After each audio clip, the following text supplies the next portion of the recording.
Memoria abre un portal al pasado y nos adentra en la riqueza histórica y natural de la Riviera del Usumacinta. En el siglo XIX, una de las principales ciudades de la civilización maya, ubicada en la cuenca del Usumacinta, fue localizada por el explorador austriaco Theodor Mahler, un espacio que cobró relevancia por la gran cantidad de monumentos labrados que resguardaba. Para acercar a la sociedad mexicana a este importante sitio arqueológico, el repositorio Memórica México Haz Memoria presenta la exposición virtual Yaxchilán en la mirada de Theodor Mahler. El trabajo de Theodor Mahler es un trabajo muy importante que dio mucho a Yaxchilán, pues inclusive a día de hoy seguimos utilizando algunas de las designaciones que él dio. Los edificios se siguen designando como él los nombró. Entonces el trabajo de Theodor Mahler, aunque ha sido citado, ha sido hablado en muchas ocasiones, hay todavía más que hacer. Lo que tratamos ahí un poco es entender la figura de un personaje, ¿no? Que también ya ha sido estudiado por varios investigadores a partir de sus papeles, a partir de sus fotografías, pero lo interesante es, lo que quisimos ahí mostrarle al público es cómo un joven, llega al territorio mexicano habiendo estudiado arquitectura, llega como parte del ejército, francés, y él, después de la caída del imperio de Maximiliano, decide quedarse en el país. La idea con esta exposición es llevar la investigación académica a un público amplio para que pueda conocer el trabajo realizado sobre este sitio y las condiciones actuales en las que se encuentra. Yaxchilán es un ejemplo del apogeo maya del clásico tardío y cuenta con más de 130 inscripciones jeroglíficas distribuidas a lo largo de sus estructuras. Dividida en 4 salas virtuales, la muestra presenta el recorrido y el legado escrito y visual de un explorador. El arqueólogo maneja muchas formas de registro, ¿no? Que van desde notas de campo, dibujos, fotografías, luego también mapas topográficos. Entonces, prácticamente eso es lo que nosotros quisimos hacer con esta exposición, tratar de entender cómo este gran investigador. La Conavio nos apoyó dándonos algunos sonidos de selva, de monos aulladores. Queremos que la gente sienta que está recorriendo con Theodor Mahler el sitio.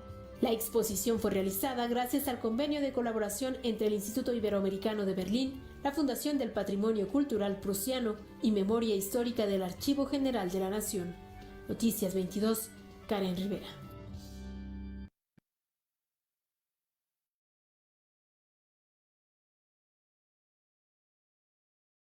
Bien, pues muy buenas tardes, bienvenidas y bienvenidos a Teotihuacán en Casa.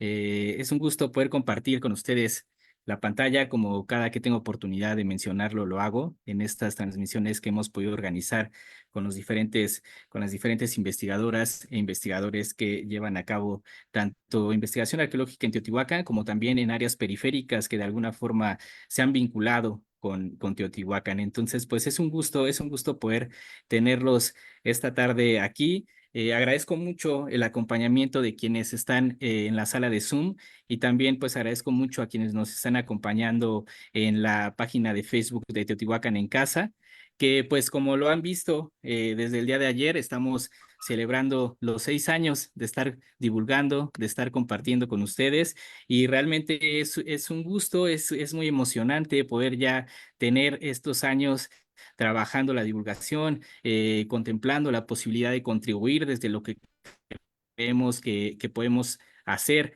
para que todo lo que tiene que ver con la investigación de Teotihuacán pueda ser socializado, pueda estar al alcance de la mayoría de las personas y pues realmente es muy emocionante ya estar llevando 6 años, 6 años de estar compartiendo con ustedes. Y pues qué mejor que iniciar esta celebración con la doctora Verónica Ortega Cabrera, a quien le comentaba aquí antes de iniciar la transmisión, que justo fue con ella con quien iniciamos estas pláticas comenzaron con la doctora Verónica Ortega hace ya alrededor de 6 años y pues es un gusto poder tenerla nuevamente aquí compartiendo su trabajo específicamente en esta ocasión sobre la Plaza de la Luna. Entonces, pues es un gusto. Reitero, sean bienvenidas y bienvenidos. Y bueno, si me permiten, quizá muchos de ustedes ya conocen a la doctora Verónica Ortega, pero quisiera por favor que me permitieran leer su semblanza, una semblanza que nos ha compartido la doctora Verónica Ortega, pues es arqueóloga por la Escuela Nacional de Antropología e Historia, con maestría y doctorado en estudios mesoamericanos por la Universidad Nacional Autónoma de México, con una especialidad en políticas culturales y gestión cultural por la Universidad Autónoma Metropolitana y la Organización de Estados Iberoamericanos. Fue funcionaria del Instituto Nacional de Antropología e Historia en la zona arqueológica de Teotihuacán del 2021 al 2019. Permítame un momento. Ok, a cargo del Departamento de Protección Técnica y Legal, así como de la Subdirección Técnica. Del 2001 al 2019 estuvo llevando a cabo esas funciones, como reitero, a cargo del Departamento de Protección Técnica y Legal, así como de la Subdirección Técnica.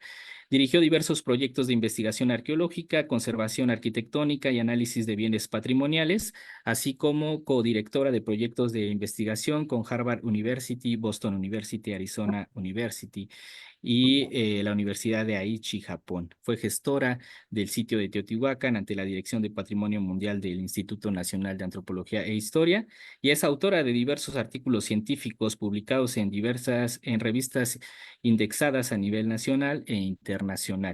Actualmente es profesora a nivel universitario e investigadora del Sistema Nacional de Investigadores de CONACYT desde el año 2017.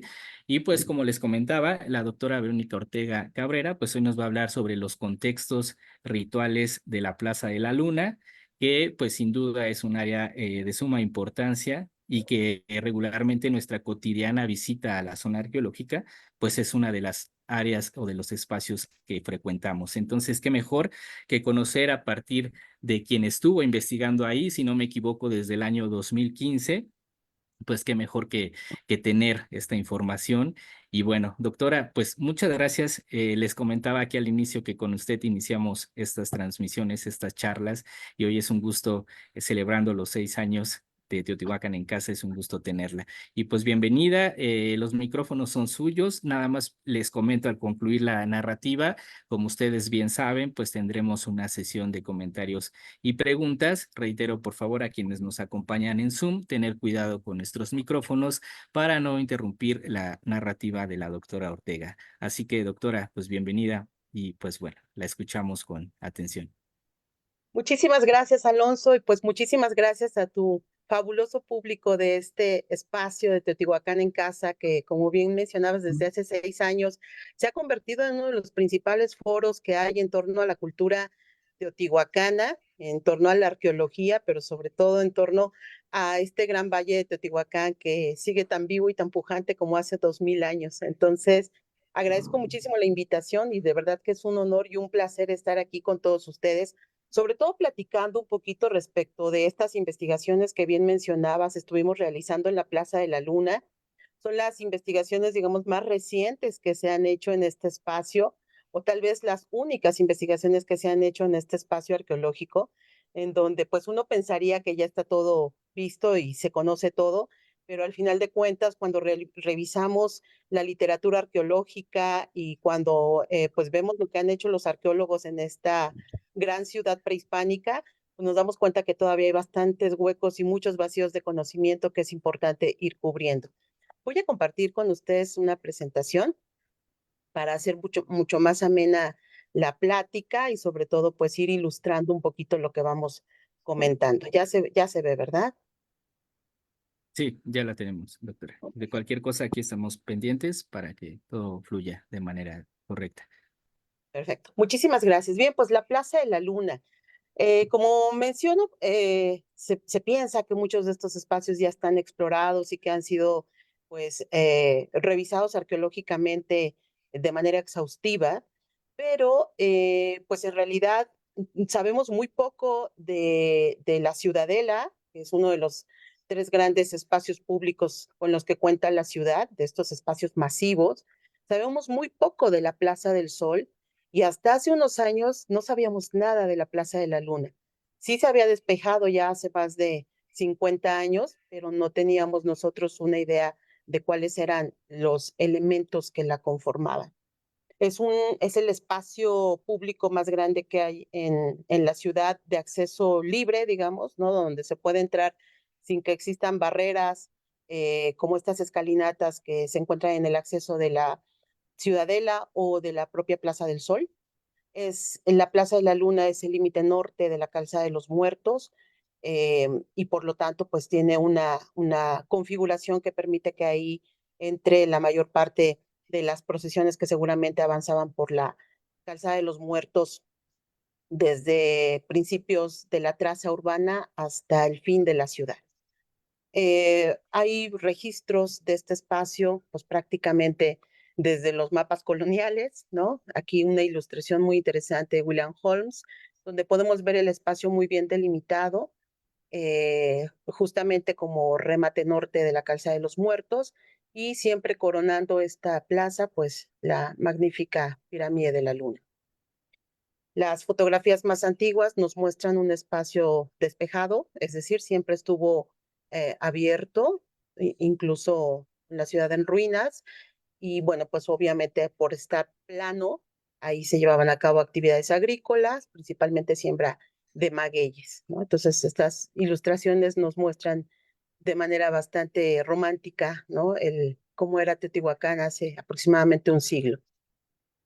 Y bueno, hacia la década de los años 50, 60, comienzan a hacerse los primeros trazos de lo que sería el mapeo de la ciudad de Teotihuacán, el famoso proyecto de René Milón, pero también el proyecto que llevaba en ese entonces el propio Instituto Nacional de Antropología e Historia a través de diferentes levantamientos topográficos que se estuvieron haciendo y que nos mostraron pues los principales espacios públicos de la ciudad. Ellos delimitando, digamos, la Calzada de los Muertos, ¿no? Y pues bueno, vemos justamente hacia el extremo derecho esta gran plaza, que como pueden ver es un espacio sumamente amplio, en donde de acuerdo con cálculos caben más de 50,000 personas en un mismo momento, lo cual pues lo hace uno de los lugares más propicios para llevar a cabo actividades colectivas.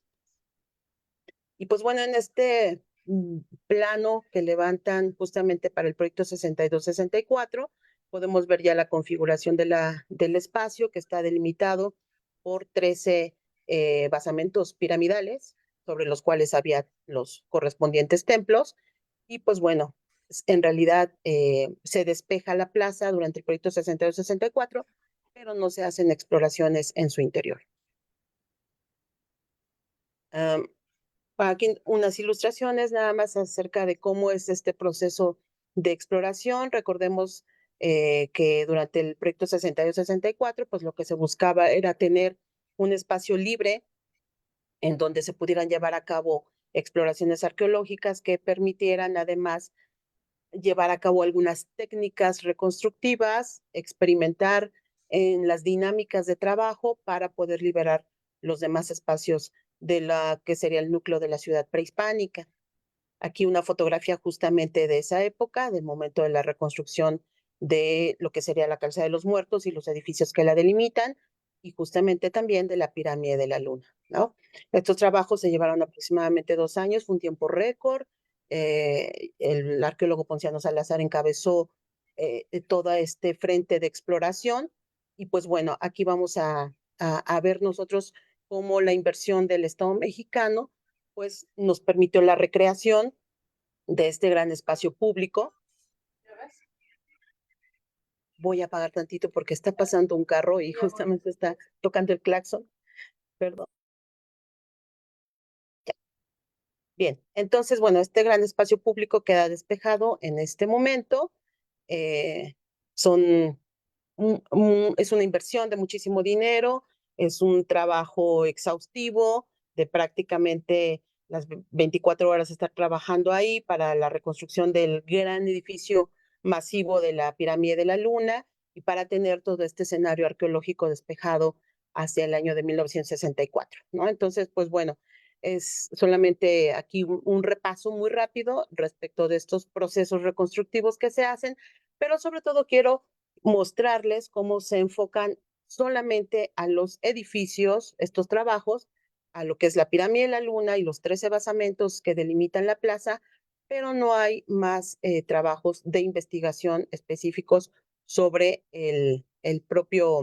la propia superficie de la plaza, ¿no? Aquí ya la pirámide de la Luna reconstruida, una vista general de cómo se veía hacia el 64, tanto la pirámide como la plaza correspondiente. Y pues bueno, aquí nada más un poquito para mostrar, sobre todo al público que no ha visto este tipo de imágenes, ¿no? Cómo fue el proceso reconstructivo de los edificios que delimitan este espacio público.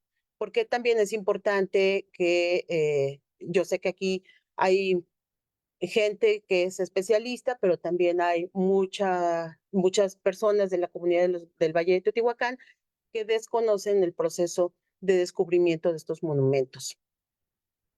Bien, y pues bueno, también es importante poner aquí algunas propuestas que hiciera Ponciano Salazar respecto de cuál pudo haber sido el aspecto original de la pirámide de la Luna, de acuerdo con los datos que él estaba registrando durante el momento de exploración.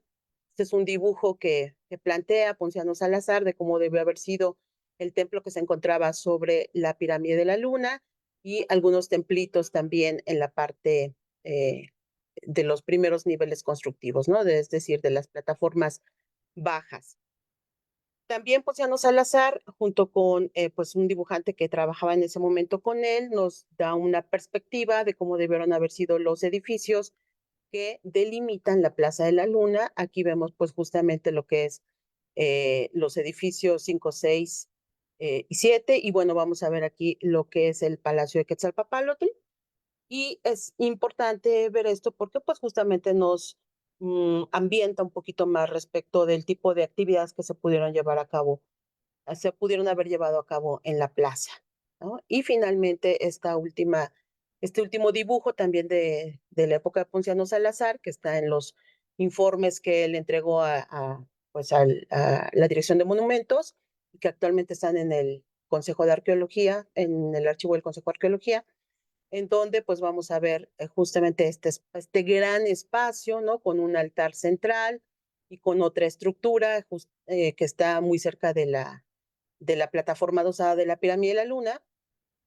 Y pues bueno, ahora sí ya tenemos una recreación un poquito más cercana a la que pudo haber sido hacia el año 450 después de Cristo, este gran espacio público que, como les digo, pues sí reunía a una buena cantidad de personas, ¿no? La situación actual, como la vemos ya en el siglo XX, totalmente despejada, siglo XXI también. Y pues bueno, es para irnos ubicando y contextualizando en lo que bueno, en este gran espacio donde hemos realizado exploraciones. Y bueno, como les decía, los trabajos se han centrado principalmente en los edificios monumentales, y todos sabemos que a finales de la década de los años 90, en un gran proyecto encabezado por el profesor Rubén Cabrera, el arqueólogo Saburo Sugiyama, y incluso participó Leonardo López Luján, se hicieron exploraciones en el edificio de la Pirámide de la Luna, en donde se encontraron una cantidad de contextos rituales muy interesantes que nos hablan justamente del simbolismo que tuvo el edificio y de todas estas actividades colectivas que se daban cita en el lugar, en el espacio, y que al final terminaban en los depósitos rituales que se llevaron a cabo en las diferentes etapas constructivas del edificio, que a saber, pues, son estas etapas, ¿no? La que vemos es la sexta. Y pues bueno, en estas gráficas que nos deja Saburo Sugiyama podemos ver un poquito el proceso de crecimiento del edificio, de la pirámide de la Luna, pero lo que nos interesa sobre todo es ver los contextos rituales que hay al interior, porque esto es justamente lo que le aporta el simbolismo, el significado, el contenido social que tiene tanto el espacio como el edificio, ¿no? Entonces, bueno, vamos a ver que en los diferentes depósitos rituales no solamente vamos a tener objetos, sino incluso también hay cuerpos, tanto de animales como de seres humanos, dispuestos en diferentes organizaciones, digamos, organizados de diferente manera, pero cada uno de ellos aportando un significado a las diferentes etapas constructivas que tiene el edificio. Vemos, por ejemplo, esta representación que hicieron para una exposición en el Museo Nacional de Antropología, que es fantástica, a mí me encanta porque aquí podemos ver cómo convivieron dentro de los depósitos rituales tanto cuerpos humanos como cuerpos de animales, ¿no? Todos ellos con un significado en particular, acomodados también o dispuestos en un orden que establece ciertos significados. Y pues bueno, nos habla precisamente de cómo estos depósitos rituales pudieron haberse dado en un contexto social en el que pues se trataba de impresionar o de impactar a un público bastante amplio, porque es por eso que la Plaza de la Luna tiene dimensiones tan grandes, ¿no? Porque ahí se llevaban a cabo estas reuniones colectivas para que las ceremonias tan fastuosas, en donde se llevaban animales, objetos, grupos de personas, pues fueran vistas por una masa importante de personas y de esta manera se legitimaran pues ciertos ordenamientos sociales o ciertas ideas que se tenían respecto de la forma en que funcionaba el universo y las propias personas, ¿no? Entonces, solamente a manera de ejemplo, todos estos elementos que se integraron a los depósitos rituales que tienen que ver con piedras verdes, figuras antropomorfas, por supuesto, una gran cantidad de conchas y caracoles con todo este significado acuático que no solamente vamos a ver en la Plaza de la Luna, perdón, en la Pirámide de la Luna, sino también en los depósitos que están en el túnel debajo del Templo de la Serpiente Emplumada o incluso en la propia Pirámide del Sol, ¿no? Que son digamos, parte de este discurso constante que está presente tanto en los depósitos rituales como en las pinturas murales y también en la imaginería de los teotihuacanos por más de 400, 500 años, ¿no? Estas piezas de piedra verde que además nos hablan de los vínculos y las relaciones que los teotihuacanos tenían con otras regiones y de este contacto tan estrecho que hubo sobre todo con contingentes sociales provenientes del área maya, porque muchas de estas objetos, pues, no solamente fueron elaborados allá, sino que también fueron portados por personas que seguramente eran originarios del área maya y que de alguna manera tenían un vínculo tan estrecho con Teotihuacán que su destino final, pues, quedó dentro de esta gran ciudad. Y bueno, pues nada más como contexto, porque considero que es muy importante, hablamos de estos depósitos rituales, porque ahora sí ya vamos a pasar a lo que es la Plaza de la Luna.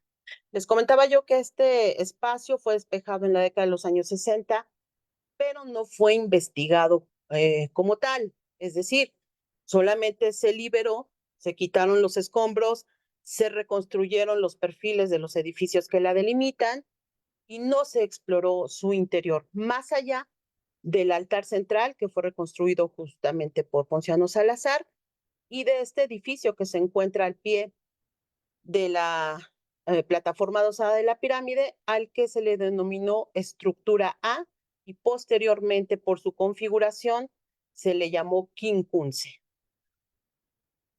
Este edificio, que pues sí tiene una configuración interesante, es único en todo Mesoamérica, todavía no se sabe si estaba techado o no lo estaba, hay muchas interrogantes respecto del edificio porque pues sus condiciones de destrucción eran muy amplias, de tal manera que solamente se encontraban prácticamente los cimientos del edificio. Sin embargo, Ponciano Salazar hace una reconstrucción hipotética de cómo pudo haber estado construido en su totalidad, ¿no? Con una sola entrada, que es el acceso hacia su lado poniente, y pues bueno, en su interior, esta cantidad de altares, que por eso se le llama también el edificio de los altares, ¿no? Es el edificio de los altares, la estructura A o el quincunce.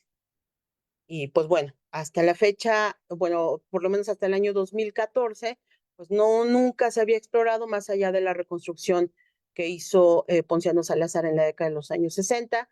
Y aquí pues una propuesta de cómo estos altares sí nos dan esta idea de los cuatro rumbos del universo y de los rumbos intercardinales y por lo tanto el simbolismo del edificio puede tener algo que ver con un ombligo del mundo, ¿no? Un centro cósmico, un espacio de origen, como los que se marcan en diferentes documentos en el territorio mesoamericano, como el Códice Trocortesiano, el Feyer-Bary-Mayer o el Códice Mendocino, ¿no? Esta figura es recurrente en la iconografía mesoamericana porque pues sí nos habla de toda esta cosmovisión que tiene que ver con los cuatro rumbos y que finalmente pues está presente posiblemente en este edificio. Ahora, nosotros primero cuando iniciamos las exploraciones en este espacio, el origen de las exploraciones fue que ya teníamos un proceso de destrucción, de falta de mantenimiento, no solamente del Quincunce, sino también del edificio 1, de la Plaza de la Luna. Por lo tanto, sometimos un proyecto al Consejo de Arqueología que nos fue autorizado para llevar a cabo trabajos de sondeo. Primero que nada hicimos prospección geoeléctrica y posteriormente, al ver que había una serie de anomalías en diferentes espacios de la superficie de la plaza, pues llevamos a cabo excavaciones. El Quincunce, quiero comentarles, contaba con una capa de cemento que cubría toda la superficie, que fue colocada en la década de los años 60, y esta capa de cemento pues estaba generando una serie de deterioros en los aplanados originales, que todavía se conservaban en algunos taludes de los altares, de tal manera que procedimos a retirar esta capa de cemento. Y pues nos encontramos con la sorpresa de que la superficie original de este edificio, el piso, estaba pintado de color rojo, era un piso rojo, que todavía se conservaba el pigmento en diversos sectores, pero además había una cantidad de oquedades pues muy constante y bastante amplia en toda la superficie del edificio, ¿no? Entonces fuimos liberando poco a poco, quitando esta capa de cemento del Quincunce y nos íbamos encontrando con estas oquedades que en algunos momentos eran regulares, es decir, más o menos tenían un diámetro de unos 10 centímetros, de 10 a 15 centímetros y las profundidades eran variadas y el 90% de ellas tenían en su interior cantos rodados de río, piedrecitas de río y pequeñas conchas, ¿no? La gran mayoría de estos orificios tenían este tipo de elementos en su interior. Pero no solamente estaban dentro del Quincunce, sino prácticamente en todas las áreas que exploramos de la Plaza de la Luna. Aquí, por ejemplo, están viendo esta fotografía en donde estamos muy cerca del monolito de la Chalchiutlicue que se encuentra in situ en frente de la escalera sur del altar central de la Plaza de la Luna. Y como pueden ver en la superficie del piso original sobre el cual está depositado este monolito, pues también encontramos estas oquedades que más o menos guardan la misma regularidad que teníamos en el Quincunce. Esta, por ejemplo, es la sección sur del Quincunce, hacia afuera, en la parte externa, y encontramos que el tepetate igual también guarda este tipo de oquedades. También hicimos algunas exploraciones en lo que es la parte externa del edificio 1, la escalinata que da hacia el interior de la Plaza de la Luna del edificio 1 y como pueden ver tenemos incluso alineaciones de estas oquedades y algunas oquedades grandes que posiblemente contuvieron algún otro elemento más allá de las piedrecitas o cantos rodados y los fragmentos de concha que pues nos muestran que prácticamente extensas áreas de la Plaza de la Luna contaban con estas pequeñas oquedades. Y como pueden ver, pues el tepetate natural, es decir, la toba volcánica, que es el suelo del Valle Teotihuacano, pues se encuentra prácticamente aflorando. Sin embargo, a pesar de eso, los teotihuacanos colocaron por lo menos 4 capas de piso sobre el tepetate natural y tanto el tepetate como las capas de piso contaban con estas oquedades. Incluso cada vez que se echaba una nueva capa de piso, nuevamente se hacían oquedades más o menos en las mismas zonas donde estaban las anteriores, de tal manera que en muchas ocasiones unas se intersectaban con otras. Pero además, al interior del Quincunce encontramos una serie de fosas, de grandes fosas alineadas, sobre todo en sentido poniente-oriente, aquí donde está mi cursor, pues teníamos 3 grandes fosas y en lo que sería la parte oriente de la estructura, una gran fosa trilobulada de aproximadamente 4 metros de profundidad, excavada completamente en el tepetate, como pueden ver de manera asociada a lo que sería el altar central. Y estas fosas contenían en su interior una serie de elementos también muy interesantes.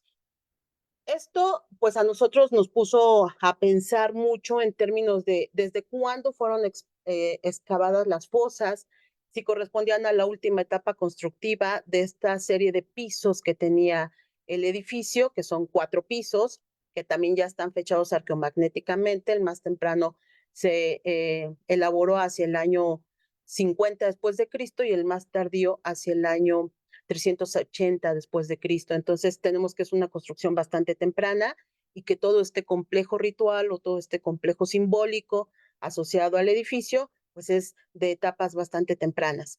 Entonces, lo que vimos es que en la secuencia de pisos sí hay esta continuidad en cuanto a estar haciendo estas oquedades, que en un principio pensábamos que podían ser huellas de poste, pero después abandonamos la idea al ver que no estaban solamente asociados a los límites de los edificios, sino que prácticamente estaban en toda la superficie de la plaza que nosotros logramos explorar durante 4 temporadas de campo, ¿no? Entonces, estas grandes fosas además contenían en su interior, para el caso de la mayor que acabo de mostrarles, una de ellas tuvo un entierro de niños, los esqueletos estaban bastante fragmentados. Aquí se puede apreciar un poquito mejor cómo están dentro de la fosa. Es un entierro de 4 esqueletos de niños y sobre los esqueletos de los niños había los huesos o las falanges de 2 manos, ¿no? Aquí un poquito para ver el relleno que constituía las fosas. Las fosas estaban rellenadas, fueron rellenadas seguramente por los propios teotihuacanos cuando dejaron de funcionar de manera pública, es decir, cuando ya no necesitaron ellos nivelar el piso y fueron rellenados con escombro de otros edificios, ¿no? Entonces tenemos ahí muchísimas piedras careadas en el interior. Ahí está el esqueleto, los esqueletos. Tenemos huesos de manos sobre los cráneos de los niños, que en este caso fueron 2 manos de adulto, ¿no? Que fue lo que se encontró ahí. Importante mencionar que durante las exploraciones de Ponciano Salazar sí se encontraron algunos esqueletos a los que se les llamó entierros, pero en realidad en los informes técnicos no tenemos mucha claridad respecto de que hayan sido entierros, pero sí se encontraron algunos fragmentos óseos o elementos óseos en los diferentes edificios que rodean la Plaza de la Luna. Sin embargo, no se había encontrado hasta el momento un contexto específico de entierro como este que nosotros encontramos dentro del Quincunce y que es básicamente de individuos infantiles, solamente que las manos sí son de adultos, ¿no? Entonces ahí nos van dando algunas pistas de los significados o posibles significados que podría tener estos contextos rituales. Pero además, en otras secciones del propio Quincunce, lo que sería hacia el extremo sur, en el extremo poniente y en el extremo norte, encontramos grandes monolitos de piedra verde depositados al interior de fosas excavadas en el tepetate y colocadas en posición vertical. Como pueden ver, en la parte poniente del edificio hay 2 grandes fosas, en una de las cuales se encontraron estas 2 monolitos o estelas lisas de piedra verde juntas, colocadas en posición vertical. En la parte sur del Quincunce encontramos también otro monolito de piedra verde en posición vertical, depositada en una fosa que fue hecha ex profeso para la pieza. Solamente cabe la pieza y pues bueno, esta piedra pesa alrededor de unos 400, 600 kilos. Del lado oriente también encontramos otra gran piedra, en este caso de tonalidad más bien café, ¿no? Pero también de grandes dimensiones, de aproximadamente unos 400 kilos. Y en la parte norte, en otra de las fosas, encontramos otro monolito, nada más que este sí estaba partido en tres. Es decir, fue matado o destruido o se les rompió, pero el elemento completo estaba ahí solamente que fragmentado.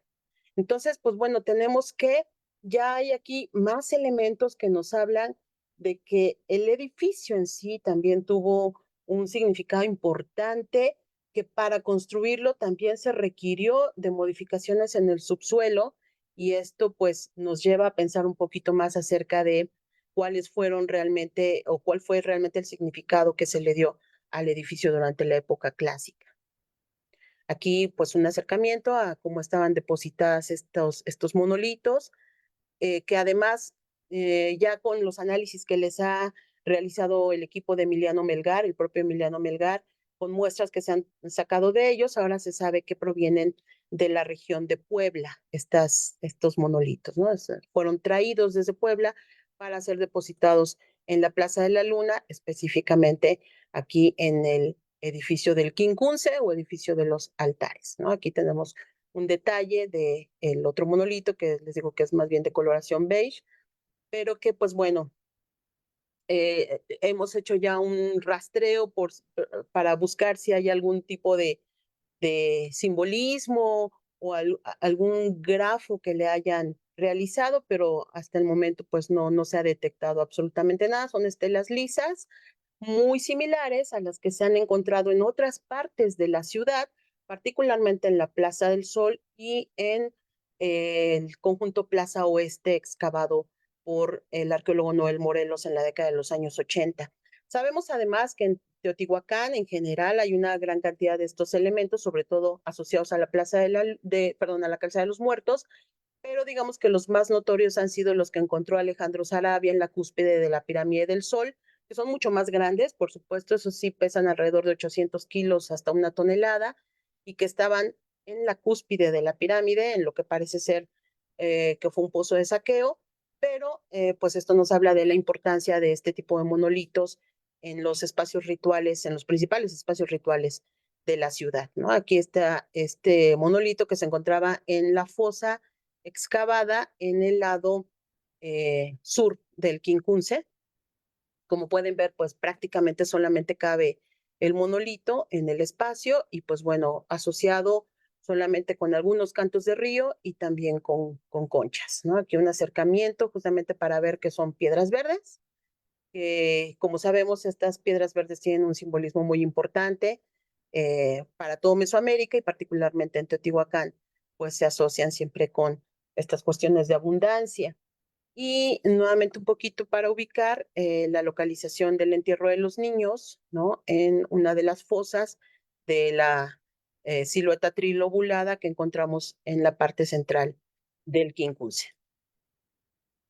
Y interesante porque justamente en esta parte central de la fosa trilobulada también hallamos otra pues pequeña horadación, digamos, cuadrangular, que suponemos que sirvió de depósito o de base para que se colocara ahí uno de estos monolitos en posición vertical, ¿no? Pero pues bueno, posiblemente fue manipulado y trasladado a otro lugar por parte de los propios teotihuacanos, pero sí había todo un diseño, digamos, de excavaciones hechas en el Tepetate para dar cabida a estos elementos y aprovechar y darle ese simbolismo al edificio, ¿no? Bueno, eso en cuanto al Quincunce.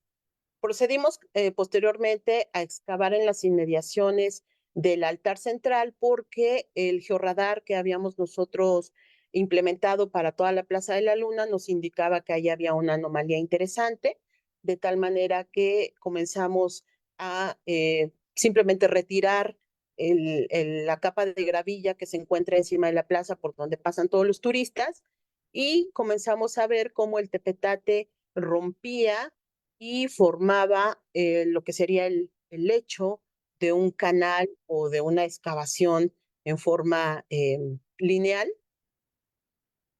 que, bueno, afectaba el tepetate, digamos, y formaba una especie de canal. ¿Ah? Y procedimos a excavar también en la parte sur del altar central. Como pueden ver aquí, se encuentra como referencia el monolito de la escultura de Chalchiuhtlicue, y encontramos exactamente el mismo elemento, un canal excavado en el tepetate. Como pueden ver también alrededor hay una serie de oquedades redondas o circulares en los límites de lo que sería el canal, que pues en un principio pensábamos que funcionaba tal vez como canal de drenaje para la plaza. Sin embargo, el elemento terminaba aquí mismo, es decir, no sobrepasaba la Plaza de la Luna, sino que estaba prácticamente en el límite de la plaza, lo cual dice que no era para desaguar. O sea, no circulaba a lo largo de la Calzada de los Muertos y llevaba el agua hasta el río San Juan, como podríamos suponer que por gravedad ahí se fueran las aguas pluviales, pero resulta que no, el elemento se quedaba específicamente ahí. Y en el lado norte, donde veíamos hace un momento la imagen, pues también teníamos el mismo elemento partiendo desde las escalinatas, ¿no? El elemento, como pueden ver, tiene un perfil sobre el cual se podían colocar losas o ixtapaltetes, como las que se colocan en los canales de drenaje, para cubrir la excavación. Cabe mencionar que esta excavación tiene una profundidad de alrededor de unos 60 metros y que uno puede caminar perfectamente en el canal. Como pueden ver, ¿no? Aquí vemos al trabajador introduciéndose, porque además el canal pasaba por debajo de la escalinata sur del altar central, pero no atravesaba el altar central. Y esto es importante de decir, porque uno pensaría que esta excavación pasaba por debajo del altar y salía del lado norte de la plaza, pero resulta que no, que aquí de donde está el trabajador comenzaba un escalonamiento del tepetate y nosotros podíamos salir a la parte superior del altar central por esas pequeñas escaleritas, lo cual quiere decir que es posible que fuera utilizado para salir hacia la parte superior del altar central. No sabemos con qué fines, ¿verdad? Suponemos que ese fue el uso porque existe el escalonamiento. Entonces, pues bueno, son de estas cosas inesperadas que uno encuentra en Teotihuacán. Ahora, aquí podemos ver una imagen general de las excavaciones que realizamos. Esta es la parte del Quincunce con la gran cantidad de oquedades. Aquí está las fosas de silueta trilobulada que habíamos mencionado, las 3 fosas que vienen de manera lineal desde el acceso poniente del edificio. Aquí está la excavación que les mostré enfrente de la escalinata del edificio 1, en donde tenemos una gran cantidad de oquedades. Y nosotros hicimos estas excavaciones en sentido norte-sur, pasando por la parte central del altar central de la plaza. Y como pueden ver, aquí empieza el primer canal, el canal norte, que viene hacia la escalinata norte del altar central, y el canal sur, que parte desde la escalinata sur hacia la Calzada de los Muertos. Esto es lo que nosotros exploramos. Falta por explorar muchísimo en la Plaza de la Luna. Como pueden ver, el georradar nos indicó que también había anomalías de este lado y de este lado, lo cual quiere decir que posiblemente del altar central salgan cuatro de estos pasillos o canales como los que encontramos, ¿no? Aquí está una fotografía aérea de la parte norte. Pueden ver incluso hay una especie de poza. Luego viene el canal, se introduce debajo del altar central, pero no lo atraviesa. Lo mismo pasa en la parte sur. Viene el canal, se mete y hay una salida justamente a esta altura, de tal manera que no se juntan estos dos canales. Y en la parte central también hicimos una excavación, ahorita les voy a mostrar la fotografía, y encontramos una oquedad redonda justamente en el centro. Entonces, pues bueno, hay todo un discurso, digamos, excavado en el tepetate que nos habla un poquito del simbolismo. Esta es la propuesta que nosotros consideramos, de acuerdo con los datos que nos da el georradar, que es probable que también haya canales en la parte oriente y poniente, y esto pues nuevamente nos formaría ahí otro quincunce, ¿no? Otro centro cósmico dentro de la cosmovisión mesoamericana. Y en este levantamiento que hicimos en AutoCAD, me interesa mucho que vean la parte inferior, aquí donde estoy pasando el cursor.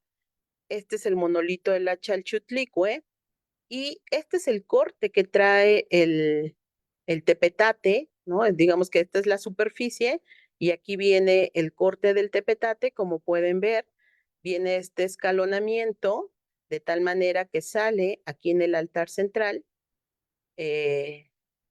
pues digamos hay una desembocadura, ¿no? del canal. Luego, en el altar central hicimos la excavación y encontramos esta fosa de silueta circular vista desde en planta, pues que posiblemente ahí también pudo haber habido un monolito. Y posteriormente hacia el norte encontramos, esta es la excavación del canal, ¿no?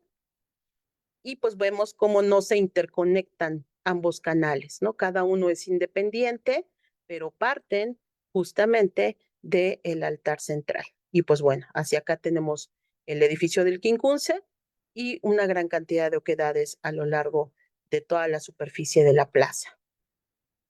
Bueno, regresando un poquito a los entierros humanos, estos son los restos óseos que encontró Ponciano Salazar en la década de los años 60. Como pueden ver, en realidad son muy poquitos los fragmentos de esqueletos o esqueletos completos que se han hallado en la Plaza de la Luna, a pesar de las dimensiones del área explorada y reconstruida por el proyecto 62-64, y prácticamente pues todos son de los humanos hay adultos y hay niños, no hay juveniles, bueno, sí, hay un juvenil, hay masculinos y femeninos, y en nuestro caso, pues encontramos solamente niños, ¿no? Entonces, interesante ir cruzando un poquito la información para, pues, visualizar cuáles podrían ser los significados de estos contextos rituales, porque pues finalmente se ha hablado mucho de que la plaza está dedicada a la diosa de las aguas,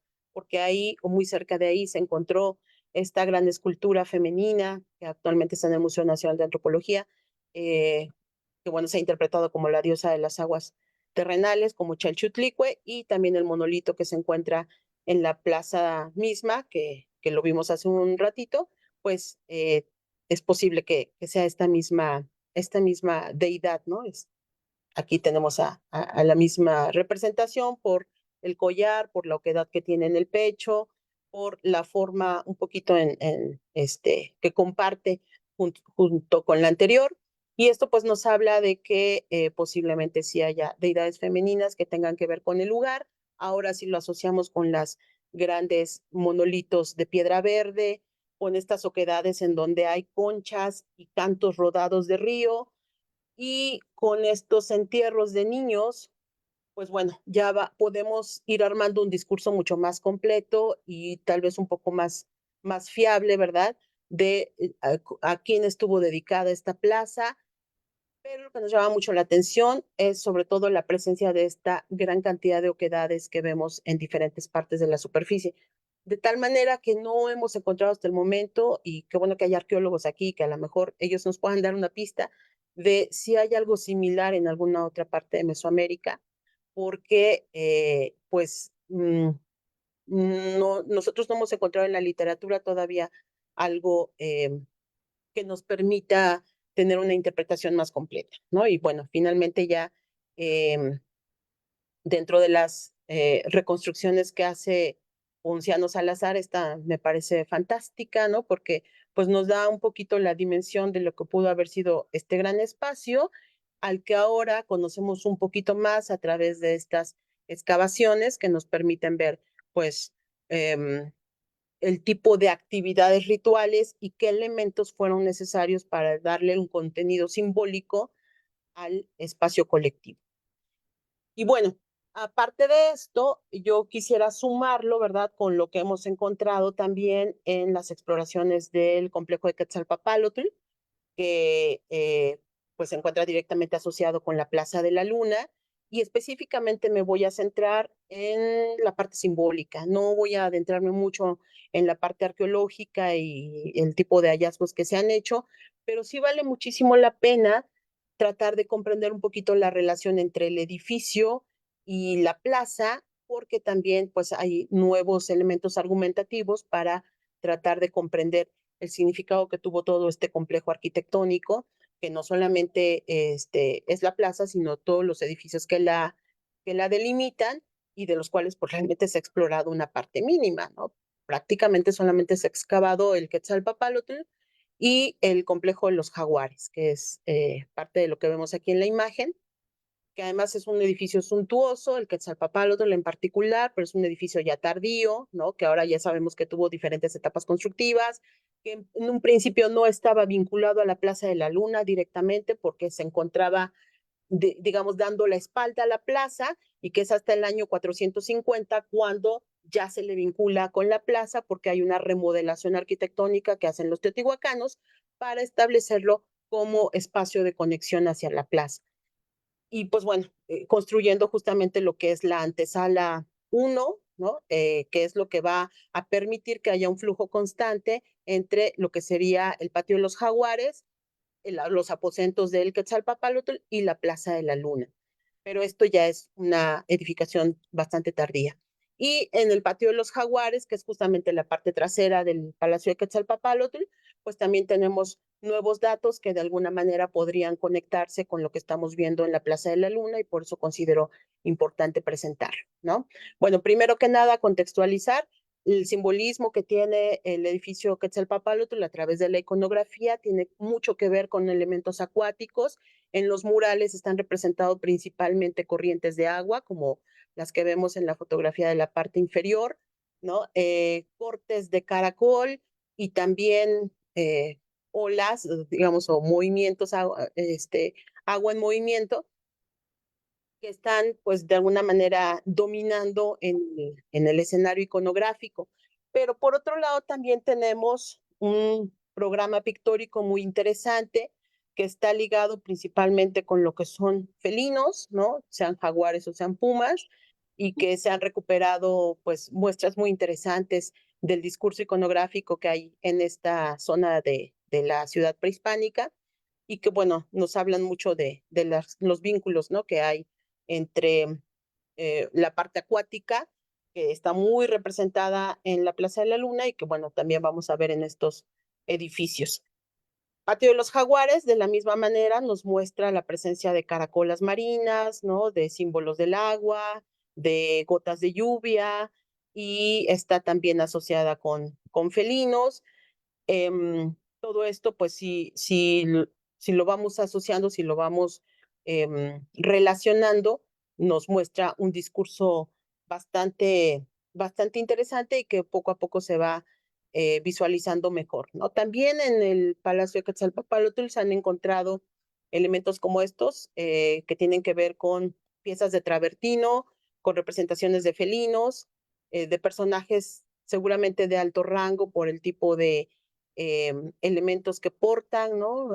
Y sobre todo que también que tienen un simbolismo que tiene que ver con la Plaza de la Luna, como estos quincunces o quinternos que adornan los ropajes del personaje, y que, bueno, hay que empezar a verlos con nuevos ojos, ¿no? Ahora, nosotros aquí también desde el año 2009 llevamos a cabo una serie de temporadas de excavación que terminaron hacia el año 2016, en donde pues los edificios ya requerían de un mantenimiento correctivo urgente, y esto nos dio la oportunidad de hacer nuevas exploraciones arqueológicas porque toda esta área había sido liberada también en el proyecto 62-64. Se trabajó la parte de la pintura, de la arquitectura, de la arqueología, por supuesto, mucho de lo que tuvo que ver con trabajos de mantenimiento mayor y menor, etcétera. Pero bueno, al final de cuentas, esto nos sirvió para poder explorar algunos de los contextos que no tenían muy clara una secuencia estratigráfica y que pues nosotros aprovechamos la oportunidad para pues poder explorar un poquito más. Y justamente en el patio de los Jaguares encontramos un nuevo discurso iconográfico, sobre todo en lo que sería la parte norte del patio de los Jaguares, en donde hallamos, digamos que, nuevos discursos pictóricos, ¿no? Ya sabemos que lo más tardío, lo que corresponde a la fase Xolalpan, es justamente la iconografía que le da nombre al patio, que son felinos, por eso se llama Patio de los Jaguares, pero también hay subestructuras bajo el patio de los Jaguares que tienen otro tipo de iconografía. Y tuvimos la oportunidad justamente de recuperar algunos fragmentos de estructuras anteriores al patio de los Jaguares, en donde el discurso iconográfico pues tiene que ver también con elementos acuáticos, en este caso con conchas, y también con algunas gotas de color rojo. Un poquito más adelante vamos a ver más a detalle, pero interesante porque sí, las subestructuras también tienen un programa pictórico, como el que estamos viendo aquí, donde predominan mucho los colores azul marino, que también es algo que en la Plaza de la Luna vimos que algunas de las etapas, tanto de la pirámide como del propio Quincunce, tuvieron predominantemente color azul marino antes que el color rojo que actualmente, o bueno, que dominó sobre todo las etapas más tardías de la ciudad. Pues podemos ver justamente estos fondos azul marino con siluetas de lo que serían valvas de almeja o de conchas, y estas figuras en color rojo que semejan justamente chorros, ¿no? Y por el color podrían ser chorros de sangre. Miguel Ángel Vargas hizo su tesis justamente su tesis de maestría con los datos obtenidos en las secuencias arquitectónicas que hicimos del Quetzalpopálotl y del Patio de los Jaguares, y esta es una imagen extraída de su tesis, que por cierto ya muy pronto va a presentar en el posgrado de estudios mesoamericanos, en donde tenemos el famoso edificio de los caracoles, ¿no? Que es este templo, el templo de los caracoles emplumados. Tenemos el famosísimo altar o templo de los discos rojos, que pertenecen a la misma etapa constructiva, y justamente en esta sección noroeste del Patio de los Jaguares encontramos estas construcciones que después fueron demolidas por los teotihuacanos para construir lo que sería el Patio de los Jaguares, y es en donde encontramos estas pinturas de conchas con gotas de sangre, ¿no?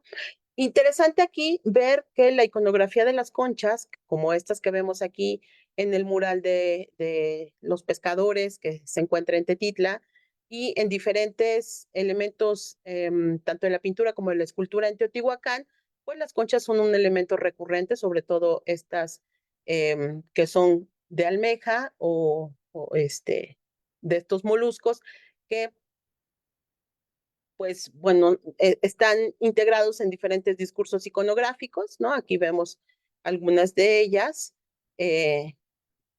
los moluscos o las conchas naturales, y que justamente corresponden con estas que tenemos representadas en la pintura de este edificio, que como pueden ver, la escalinata estaba decorada con justamente conchas y gotas de sangre, ¿no? Entonces, le decimos gotas de sangre por el color, por supuesto.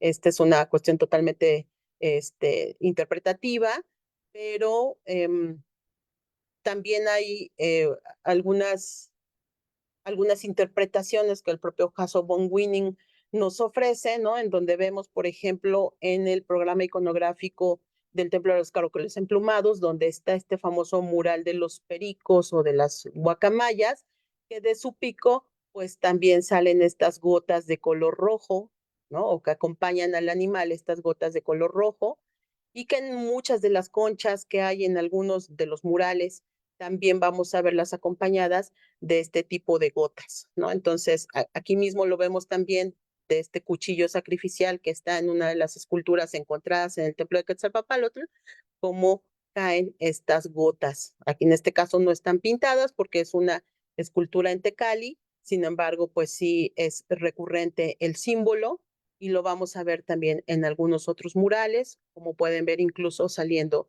de corazones, ¿no? O de elementos que nos marcan justamente este flujo o esta abundancia de un líquido color rojo que pues nosotros sí podemos asociar con la sangre. Dice aquí gotas de sangre que salen de corazones, los trazos se relacionan con sangre debido a su color rojo.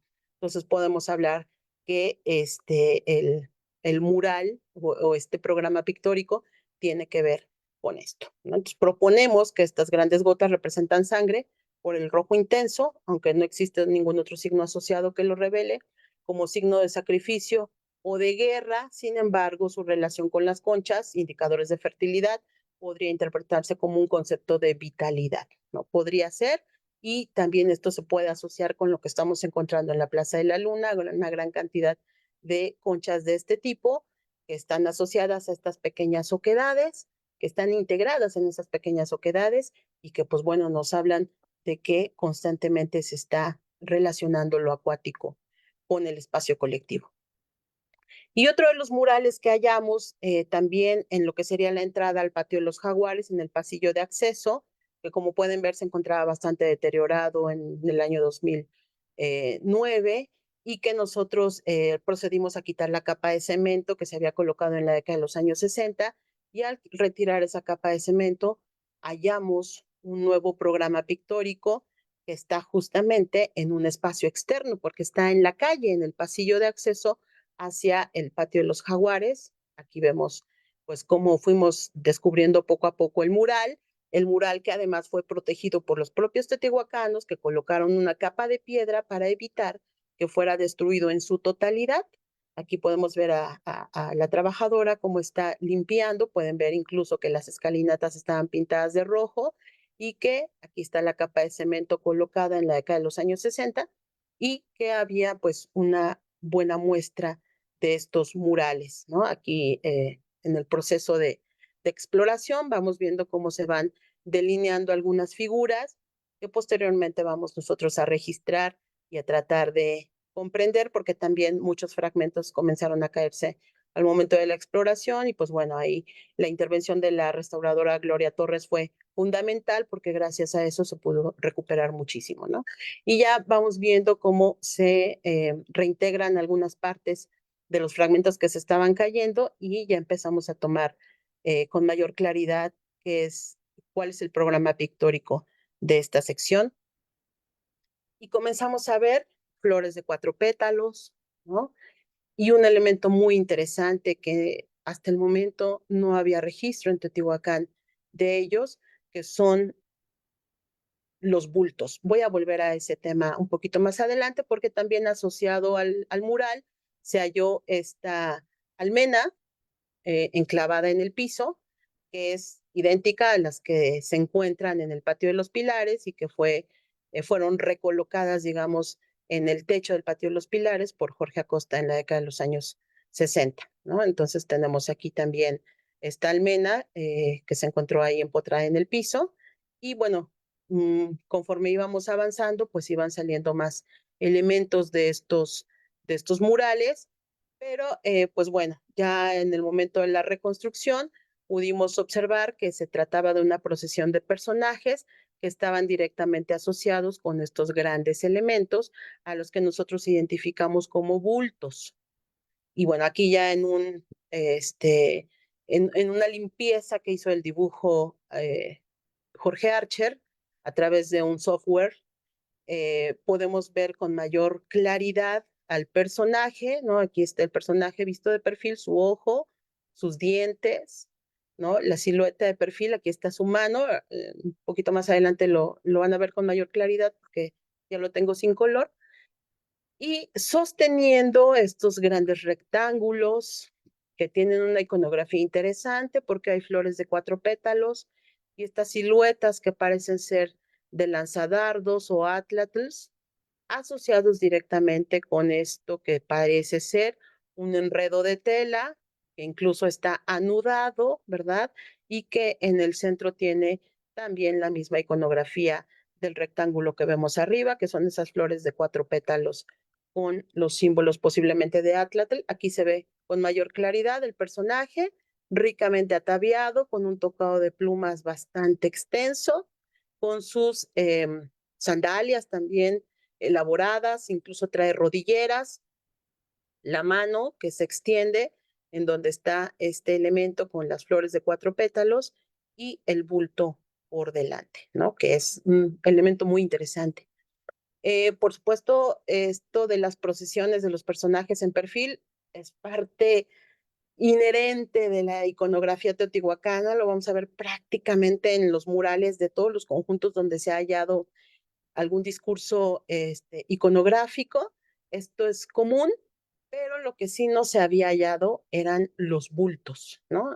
Incluso aquí tenemos estas procesiones de personajes y es importante decirlo porque encontramos al menos 4 personajes en procesión y cada uno de ellos tenía al frente un bulto.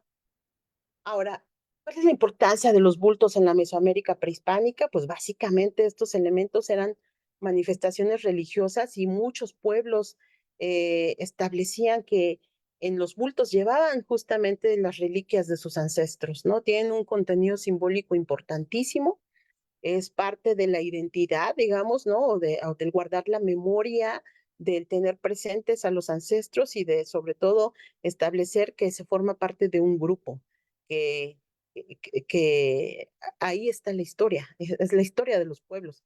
Y muchos sacerdotes, pues obviamente siempre cargaban estos bultos porque ahí iban las reliquias y por lo tanto lo que le daba legitimidad a los gobernantes o a sus dinastías, ¿no? Entonces vamos a ver sobre todo en los códices mixtecos y en diferentes expresiones iconográficas en el área maya y incluso en el posclásico en el centro de México, la presencia de estos bultos que pues nos hablan justamente de rituales, ceremonias o deidades particulares a las que había que estar llevando, pues, en caso de que fuera necesario migrar, ¿no?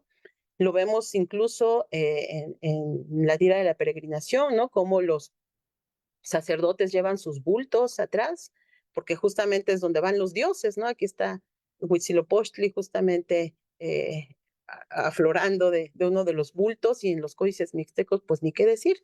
Vamos a ver los bultos presentes prácticamente en todas las ceremonias, se les rinde ritual, se les asocia, ¿no? Con estos principios de identidad y pues bueno, Teotihuacán es la primera vez que tenemos este tipo de elementos.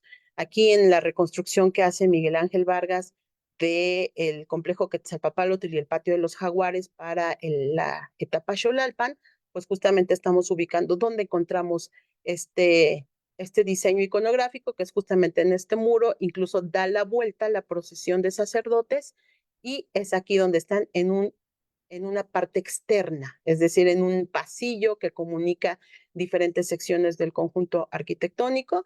Y aquí, bueno, visto en otra perspectiva, desde lo que sería la parte sureste del complejo arquitectónico, pues estaría sobre este muro, este mural que hallamos, ¿no? Entonces, pues bueno, todo esto nos da mayores elementos para pensar en el significado iconográfico de los murales, pero sobre todo también en el contenido simbólico de todo el complejo arquitectónico, integrando, por supuesto, la Plaza de la Luna y el patio de los jaguares, el complejo arquitectónico Quetzalpopálotl.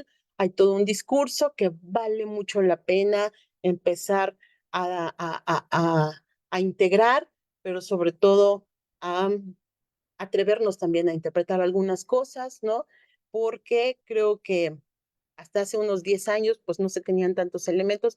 Ahora, afortunadamente, ya contamos con un poquito más de datos que nos permitan ir comprendiendo a la sociedad teotihuacana, pero sobre todo comprendiendo su discurso simbólico.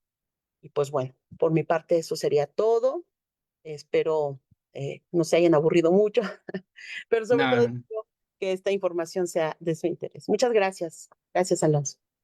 Gracias, doctora. Y pues no, con atención seguimos su exposición y pues de verdad pues agradecerle porque como comentaba al inicio de la transmisión, la Plaza de la Luna y lo que es el Patio de los Jaguares con Quetzalpóatl y el Palacio de los Caracoles Emplumados, pues son áreas que frecuentamos y que creo que es muy importante que también comience a generarse más información y principalmente a socializarla para continuar pues con esta parte de entender los espacios como este de la Plaza de la Luna.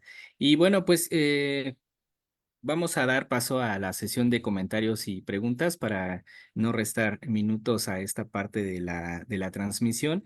Y si alguien aquí en Zoom quiere hacer algún comentario o alguna pregunta a la doctora Verónica Ortega, puede encender su micrófono o también pues puede manifestarlo en el chat. Entonces, bueno, pues tenemos estas posibilidades. Creo que aquí ya hay una pregunta que es de Jorge Díaz Henry y pregunta, ¿qué funcionalidad tenían los xicalis en la época mexica? Pregunta Jorge Díaz Henry, doctor. Los Yicalis,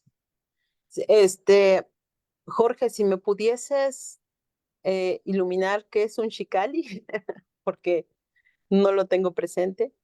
Hola, hay como, bueno, en varios sitios, en piedras mapas y así, oquedades en el piso a los que le llaman jicalis. Entonces no sé si hay una relación entre los oquedades que encontraron en la Plaza de la Luna y estos jicalis que, bueno, fueron utilizados ya posteriormente en el posclásico. Fíjate que no hemos encontrado una relación, sobre todo porque en un principio pensamos que estas oquedades tenían algún tipo de acomodo o de arreglo. Posteriormente empezamos a ver que era como muy aleatorio, es decir, sí en momentos forman alineamientos o alineaciones, pero hay otras áreas en donde sí las vemos totalmente de manera aleatoria. Entonces, no podemos asignarles todavía una funcionalidad. Lo que sí es posible es que hayan servido en algún momento como depósito para estas conchitas y piedras de río, que posiblemente tuvieron algún simbolismo acuático por la asociación directa que hacemos con las conchas, ¿verdad? Pero más allá de eso, no. Por eso les decía que bueno que hay por aquí arqueólogos y gente que ha trabajado un poquito sobre simbolismo, porque a lo mejor nos den alguna luz. En realidad estamos un poquito todavía lejos de poder establecer una interpretación clara de este tipo de elementos, porque además anteriormente, arqueólogos como Saburo Sugiyama o Noel Morelos nos habían dicho, hay oquedades en los pisos porque son huellas de poste. Es decir, cuando se construyeron los edificios, seguramente se colocaron andamios y esos andamios tenían que estar fijos de alguna manera y seguramente se hacían oquedades y se colocaban ahí. Sin embargo, como pudieron ver, prácticamente en toda la extensión que nosotros excavamos, hay oquedades que no están ni cercanas a una construcción o a un edificio y por lo tanto, pues no pudieron funcionar como para sostener andamios. Eso es justamente lo que todavía nos mantiene un poquito como a la expectativa, ¿no? De poder relacionarlo con algo similar en otro sitio y poder entender para qué sirvieron. Muchas gracias, Jorge, por acompañarnos. Gracias, doctora, por su respuesta. Y bueno, si alguien más quiere hacer algún comentario, alguna pregunta, y mientras también, pues yo quisiera hacerle una, doctora, y justo tiene que ver con el cierre que ahorita comentaba de que pues hay que atreverse a hacer interpretaciones, ¿no? Nos decía justamente hay que atreverse a hacer interpretaciones. Y en ese sentido, yo quisiera preguntarle, ¿cómo es que usted ha interpretado toda esta narrativa que se ha construido a partir del hallazgo del edificio de los altares, o también conocido como Quincunce, de estas también oquedades que nos describe, que se conectan al altar central, propiamente sin conectarse las de los 4 puntos, pero que de alguna forma se encuentran en el altar central. Y posteriormente nos comenta la parte de estos murales que no se habían encontrado con el tema de los bultos. ¿Qué interpretación ha venido usted construyendo de todos estos hallazgos? ¿Qué narrativa es la que hoy nos pudiera compartir sobre justamente esto que nos ha compartido esta noche, doctora? Bueno, los estás haciendo la pregunta de los 64,000. Bueno, lo que pudiera interpretarse hasta este momento, quizá entendiendo que todavía falta más investigación, pero en este momento, ¿qué podría usted desde el atrevimiento a la interpretación del hallazgo, de los hallazgos que ha realizado? Sí, claro que sí. No, pues gracias por la pregunta. Mira, había una narrativa construida que básicamente era derivada de las excavaciones de los años 60, ¿no? En donde pues prácticamente nada más se decía es un espacio público, una gran plaza. Cuando hablamos de plazas, pues obviamente estamos hablando de lugares colectivos, ¿no? Donde se llevan a cabo actividades públicas y que seguramente se congregaban en términos de un ritual religioso, ¿no? Sin embargo, ese ritual religioso todavía quedaba, o sigue quedando todavía un poquito opaco, porque no sabemos rituales a qué tipo de numen, ¿no? Están dedicados. O sea, cuál es el significado, la importancia de esos rituales, porque además está en un espacio el más grande para concentrar personas de manera abierta en la ciudad de Teotihuacán. Entonces, esa narrativa estaba muy limitada, simplemente a decirnos un espacio arquitectónico, ¿no? Y donde se llevan a cabo rituales religiosos, nada más. Ahora ya tenemos un poquito más de elementos para poder, sí, afirmar que estamos hablando de elementos que tienen que ver con el agua, con la abundancia. Estas piedras verdes tienen un significado muy particular, pero ojo, no solamente están en la Plaza de la Luna, también las han hallado en la cúspide de la Pirámide del Sol, estos monolitos de piedra verde, también en diversas partes de la Calzada de los Muertos y en otros edificios como los que están en el conjunto Plaza Oeste, ¿no? Y ahí es donde tenemos que empezar ya a hilar, pero a tejer bastante fino para entender, primero que nada, ubicaciones, temporalidades y asociaciones con, no sé, contextos que sean un poquito más claros, si no en Teotihuacán, fuera de Teotihuacán, pero en donde ya podamos ahora sí construir un discurso del tipo de ritual que se está llevando a cabo y a qué deidades o a qué fuerzas están dedicados estos rituales. Además, tenemos ya una buena cantidad de material malacológico, es decir, de conchas, ya hay una buena cantidad que se puede todavía analizar en términos de especies y demás y comparar con lo que hay en los murales del conjunto de los jaguares o de los murales más cercanos a la Plaza de la Luna. Y también ya tenemos pues estos elementos de gotas de sangre que no solamente están en los murales del Patio de los Jaguares, sino que también los vemos en las esculturas encontradas en el Quetzalpopalotl. Entonces ya podemos empezar a construir un discurso un poquito más claro. No digo que ya le dimos al clavo, pero ya tenemos un poquito más de elementos, sobre todo porque entendemos mejor la secuencia arquitectónica de los edificios y de la propia plaza, entendemos un poquito mejor las temporalidades y podemos ya empezar a asociar elementos. Entonces, es momento de empezar a construir ya con estos datos algunas propuestas de la funcionalidad que tuvo el espacio, más allá de decir simplemente que es un espacio para rituales religiosos. Sí, pero ¿qué más? ¿Desde cuándo y hacia quién? ¿No? O sea, ¿hacia quién estaban abiertos estos espacios? Debido precisamente a que ahora entendemos que también hay elementos que tienen que ver con la identidad y elementos que tienen que ver con lo acuático y con ciertas fuerzas que se están manejando ahí. Entonces, híjoles, es complicado, pero me da gusto que anda por aquí Humberto y ya levantó la mano. Sí, de hecho, sí, bueno, vamos a dar paso a la participación del arqueólogo Humberto Medina. Buenas noches, arqueólogo, y ahorita damos paso una vez que concluya su participación con algunas preguntas en el chat y también con algunas preguntas y saludos que hay en Facebook. Entonces, adelante, arqueólogo Bueno, voy a Humberto. hacer la pregunta muy rápida. Oye, la verdad, a mí no, o sea, a mí me mantuviste en un estado de que realmente, como acabas de decir muy bien, Alonso, y tú, algo que está realmente impresionante de tu trabajo es efectivamente lo que dices. Necesitamos contextos. ¿no? Necesitamos ya amarre de mayores conjuntos de datos y la interrelación efectivamente entre depósitos, arquitectura, que eso finalmente lo que nos va a llevar es entender escenografías, ¿no? Y creo que me parece una actitud o una posición tuya muy interesante, porque más tiene los datos súper bien amarrados. O sea, eso es lo que faltaba. Alguien que mostrara, ahora sí como de esas escenografías que vieron en el pasado, ¿qué quedó? ¿No? Porque un problema que, bueno, que tú lo sabes bien, porque sí, tú conoces muy bien el archivo el archivo de lo que ha pasado en la Plaza de la Luna, ¿no?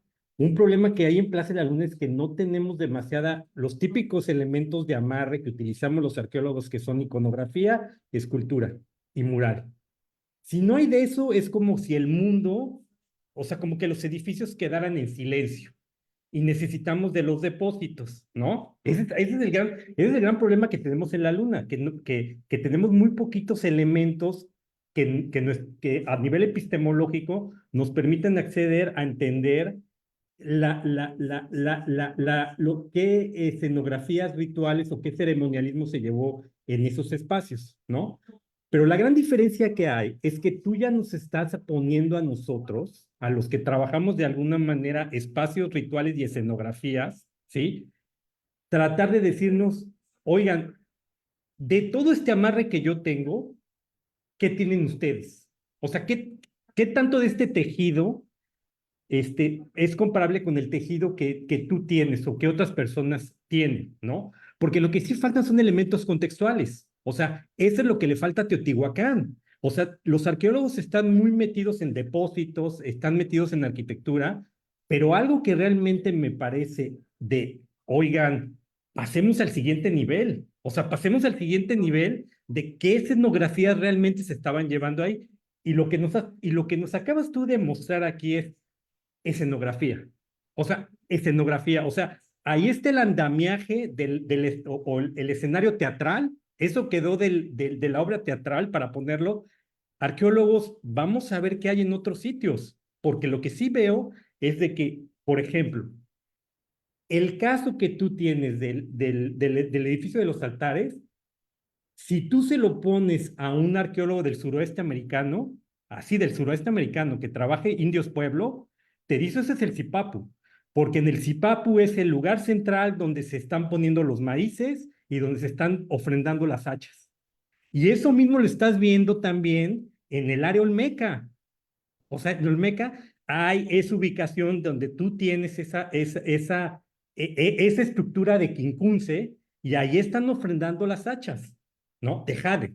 Entonces, y al mismo tiempo estás en un lugar donde los arqueólogos han especulado que finalmente está asociado ese lugar con el solsticio de verano y tienes todos los elementos acuáticos. Entonces, estamos viendo cómo, porque tu trabajo es brillante en el sentido que necesitamos cronologías. O sea, pasamos de que hacer Frankenstein, de que esto se asocia con esto, con esto, con esto, y vamos armando una licuadora que es un Frankenstein, porque finalmente todo se asocia con todo, pero tú ya tienes cosas realmente cerradas, Verónica. O sea, lo que me estás comentando del altar central, o sea, ahí hay una cuestión totalmente performática de alguien que está entrando por el edificio y está exponiéndose públicamente en una ceremonia. Hay una cosa ahí de iniciación ceremonial, ¿no? Y otra cosa que es muy bonito de lo que acabas de hacer del trabajo, de lo que has hecho en el trabajo maravilloso del templo del Palacio de Quetzalpóatl, es que ahí, según he leído tus trabajos, están iniciando gente. Eso no es una residencia, es un espacio de iniciación. Y una vez que la gente la están iniciando, según el discurso que tú traes, los están exponiendo en la Plaza de la Luna, ¿no? Sí. Entonces, tú ya estás realmente haciendo una amarre y me parece que tu convocatoria es muy buena de, a ver, arqueólogos, esto no fue únicamente Teotihuacán, esto está en muchos sitios mesoamericanos donde Teotihuacán quizás introdujo ese ceremonialismo y lo debemos de encontrar. Pero como bien dice Alonso, que me pareció interesantísimo también lo que dice Alonso, oigan, pues vamos, o sea, con esa información yo ya puedo empezar, yo ya puedo decir, ah, mira, en Altavista yo tengo lo mismo, Sí. ¿no? Bien, sí, Por sí, es ejemplo, interesante. y ya para callarme, como siempre digo, esos elementos que tú tienes, por ejemplo, al pie en la plaza, que tienes estos como pozos, o sea, tienes como tus jicaritas ahí en la Plaza de la Luna y tienes esos elementos, nosotros los tenemos a Altavista y ahí se ponía el árbol del mundo, Sí. ¿no? Entonces, lo que faltan son realmente falta la imaginación del arqueólogo amarrada con los contextos para ver qué tanto de esas escenografías, qué pasó con los elementos residuales, ¿no? Ujú. O sea, eso lo tenemos mucho cuando lees a los etnógrafos. Los etnógrafos mismos están diciendo que en un momento dado visten las deidades o decoran los patios y las plazas, y ya cuando terminó la ceremonia, muchas cosas desnudan completamente porque ya cumplieron su objetivo ceremonial. Entonces, Ujú. bueno, yo la verdad, lo del quincunce amarra perfectamente con cuestiones de centro, ceremonialismo, ofrendas de maíces, o sea, checa muy bien, o sea, Sí. checa Sí. perfecto, ¿no? Muchas Sí, gracias, arqueólogo. fíjate que cuando salió todo esto, recibí una llamada de Enrique Florescano y me dijo, Ujú. Verónica, tienes las hachas de la venta ahí. Estas son las hachas de la venta. Me dice, no, es que es maravilloso porque además las tienes, están paradas, Sí, están in situ, están sosteniendo el cielo. totalmente. Muy O emocionado, sea, Enrique Florescano. un etnógrafo de la Sí, región del suroeste americano, o un nada más si etnógrafo que pudiéramos trabaja ir cerrando en el esta Nayar, parte, arqueólogo, para que igual demos paso igualmente lo ve, pero bueno, oye, al chat. felicidades, el Sí, trabajo a mí me animó mucho. por favor. Gracias. Gracias. Muchas gracias y bueno, entendiendo que sí, el tema es apasionante, pero sí, vamos a dar lectura también a la participación que está en el chat de aquí de Zoom. También reitero, si alguien quiere hacer directamente el comentario, puede encender su micrófono, pero si no, por ejemplo, nos dice... nos preguntan aquí, ¿los agujeros o fosas corresponden todos a una misma etapa? Considerando que la pirámide de la Luna entra en actividad desde siglo I al V. Gracias por la charla. En este sentido, la pregunta sí sería esta arqueóloga, si estas fosas o quedades que nos describió todas corresponden como a una misma temporalidad. Corresponden a todas las etapas. Cada vez que echaban un piso, hacían oquedades. Entonces las tenemos prácticamente en los cuatro pisos, que están uno sobre otro, siempre las hacían, desde el primer piso hasta el último piso. Entonces corresponden a todo el momento en que funcionó la Plaza de la Luna. Bien, y de la página de Facebook Teotihuacán en Casa, las personas que nos acompañan pues envían saludos. Rubén Avilés, buenas tardes, interesante y excelente exposición, gracias por la difusión. También Esteban de García, buen amigo Rodolfo, siempre un gusto escuchar a la doctora Verónica Ortega, muy interesante en los datos encontrados en las estructuras de Patio de Jaguares. Saludos desde Santa María Tzompa, que anda por allá el buen Rodolfo. También del Museo Comunitario de Alzayanca nos dicen buenas noches, saludos desde el Museo Comunitario. Y bueno, también Elsa Díaz, excelente investigación, saludos afectuosos. Gabriela Villa también envía saludos. También le envían saludos al arqueólogo Humberto, la doctora María Guadalupe Espinosa. Y bueno, pues también reitero, pues quieren comentar aquí, encender sus micrófonos mientras yo checo aquí los comentarios, pueden hacerlo. Y Alberto González nos dice, hola, buenas noches. Mi pregunta es, ¿en el Palacio de Quetzalpóatl el color rojo de la parte de arriba de las columnas es original o no? Gracias, es una pregunta que nos hacen en el chat, doctora, de aquí de Facebook. No, es una reconstrucción. Recordemos que el Palacio de Quetzalpóatl estaba totalmente colapsado. Lo reconstruye Jorge Acosta y junto con su arquitecto hacen un análisis de los edificios que hay alrededor para diseñar la mejor propuesta para la reconstrucción, de tal manera que es una propuesta reconstructiva, pero no es original. Es original de los arqueólogos. De acuerdo. Y también otra pregunta que nos hace Anabela de León. Ella dice si los restos humanos, que también nos describió, que hablaba de unos infantes y también lo interesante la parte de que solo encuentra manos adultas en esta composición que nos comparte. Ella pregunta si se han hecho estudios para determinar si son locales o extranjeros estos restos que ahí encontraron.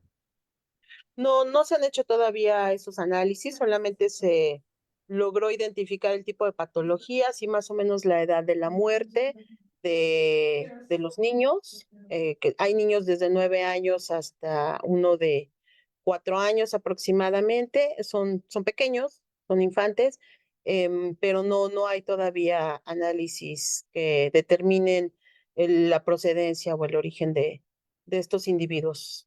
Estamos todavía en eso, es un trabajo complejo que requiere además de muchos fondos todavía. Sí, de acuerdo. Y doctora, usted nos, bueno, comentaba ahorita que le hice la pregunta de la parte de la interpretación, ¿no? De lo que nos está compartiendo, qué se podía interpretar sobre él. Y decía que quizá habría que buscar, sí, es un área ritual, pero hacia quién se estaban dirigiendo esos rituales. Y normalmente hoy en día se habla de que, pues bueno, la deidad principal en ese espacio, pues es Chalchutlicue.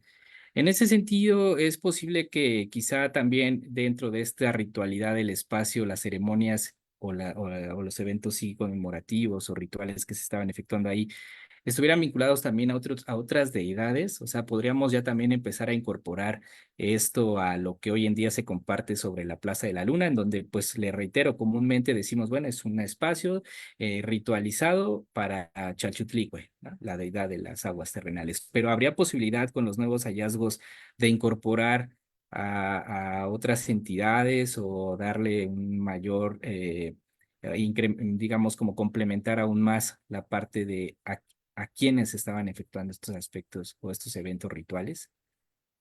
Mira, Humberto, eso es muy complicado en términos de que pues realmente de la religión teotihuacana no sabemos nada. O sea, lo que suponemos es em, digamos, una transpolación que se ha hecho de la religión del posclásico hacia el clásico por muchos elementos comunes que hay. Muchos elementos comunes como la presencia de aguas, como la presencia de figuras femeninas o masculinas con ciertos símbolos que de alguna manera los vinculan o los relacionan.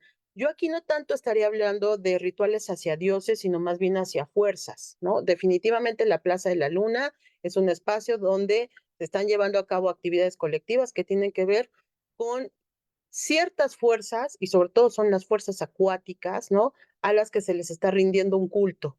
Si ese culto está personificado en un dios o en un numen, es algo que todavía estamos lejos de comprender, ¿no? Recordemos que desde el nombre de la ciudad, el nombre de los dioses teotihuacanos, pues es una transpolación de la religión del posclásico y particularmente de la religión mexica, ¿no? El nombre de la ciudad le ponen los mexicas, el mito del quinto sol es un mito posclásico, entonces realmente nosotros no podríamos estar hablando tanto de dioses, ¿no? Sino más bien de fuerzas, y ya hay algunos especialistas que incluso han hablado de fuerzas femeninas y fuerzas masculinas por el contexto que nosotros le damos a ciertas características, pero no necesariamente de dioses. Entonces yo más bien sí creo que la Plaza de la Luna sí está relacionada con cultos acuáticos. Están las piedras verdes, están las conchas, está todo esto que nos habla sobre abundancia, fertilidad, pero todavía nos falta explorar el 90% del espacio, ¿no? O sea, hemos explorado a lo mucho un 10%. Eh, Hay que ver qué otras cosas hay en la Plaza de la Luna, porque de acuerdo con los estudios geomagnéticos, hay más. Incluso debajo de la pirámide hay una gran oquedad porque toda pirámide tiene su inframundo y eso ya lo vimos con el Instituto de Física de la UNAM, ya tenemos el artículo publicado, hay una cueva debajo de la pirámide de la Luna y así como hay eso, hay muchas más cosas y solamente explorando lo podremos saber, pero pues por más de un siglo en realidad no se sabía nada de la plaza hasta apenas ahora. Entonces, más bien son fuerzas a las que yo haría referencia y en este caso fuerzas acuáticas. Bien, doctora. Jorge Díaz nos pregunta si qué relación tiene el Cerro Gordo con el espacio de la Luna. Definitivamente la pirámide de la luna es el Cerro Gordo. O sea, es una proyección del Cerro Gordo. El Cerro Gordo es el elemento físico y la pirámide de la luna es el elemento simbólico, pero es su sombra. Son lo mismo. O sea, lo que nos están dando los teotihuacanos es una proyección de esa montaña, la están trayendo a la ciudad y la pirámide se convierte en la montaña y viceversa. La montaña es la pirámide, ¿no? Entonces, es por eso que encontramos estos elementos que tienen que ver con el agua, porque recordemos, las pirámides son montañas sagradas en la visión mesoamericana y es ahí donde están los mantenimientos, las semillas, los alimentos y demás.